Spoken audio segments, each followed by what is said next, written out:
area here, therapists from different schools of therapy try to assist people with personality disorders gain a better awareness of their self-defeating behavior and learn more adaptive ways of relating to others. Now, what we'll see is that this is a particularly difficult group because if you notice in the theory, there isn't a lot of sort of genetic, hereditary, biological connectors.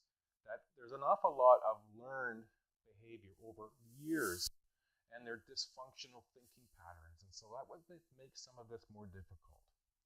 Despite the difficulties of working therapeutically with all the clients, promising results have been emerging from the use of relatively short-term psychodynamic, which is, if you remember in the traditional view, it's long and drawn out and over years. The brief, more current view of psychodynamic therapy tries to make things more brief.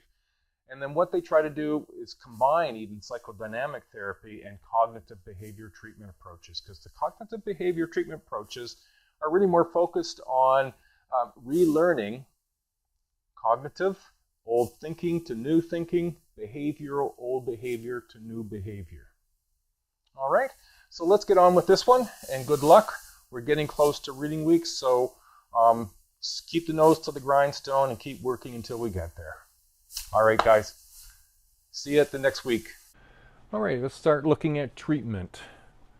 Now, we're looking at the psychodynamic approaches, and really it's very similar to what we have spoken about before in other disorders. It's looking at brief and structured therapy. And brief is a relative term because it's gone from being, if you will, in the traditional format from years down to something that represents about 40 weeks. And the other emphasis on this brief structured therapy is the emphasis on interpersonal behavior, and it's much more active and much more of a confrontational approach, because they found that it's been difficult to work with people with personality disorders. You're breaking some old patterns that have developed over long periods of time and childhood experiences. And so it tends to work better when it's more confrontational.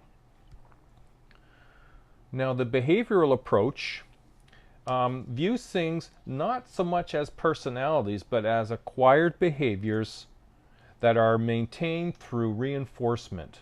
So whether they be bad stuff that has been positively reinforced. Now remember, positive reinforcement doesn't have to look good. It has to be increasing the likelihood that those beliefs, those behaviors are going to be increased. And they're replaced with more, positive, more adaptive, using extinction or modeling or reinforcement techniques.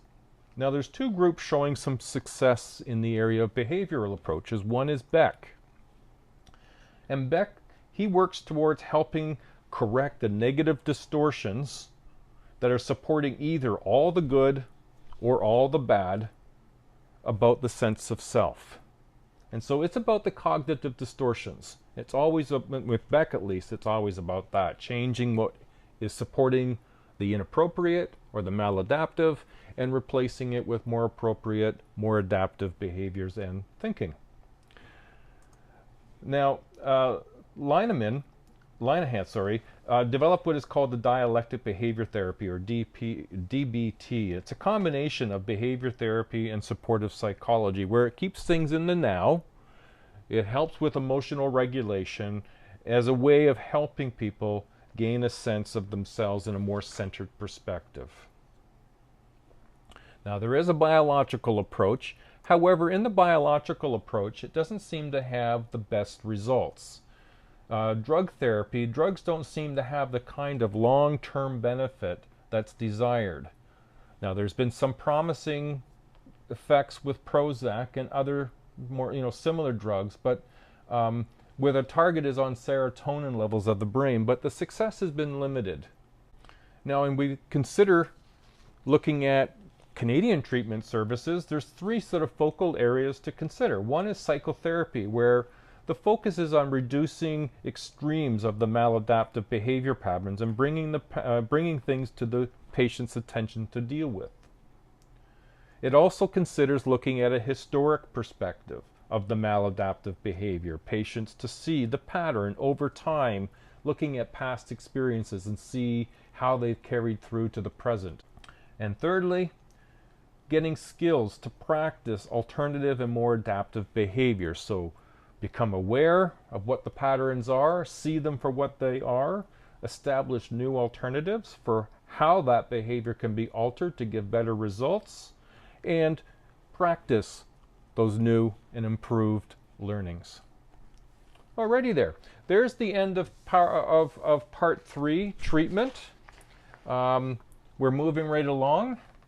This has been a good start. We're on to week 7 next week, and we'll get working on that shortly and have them posted for you by next Sunday. Alrighty then. Good luck, everybody, and keep up the good work. Bye now.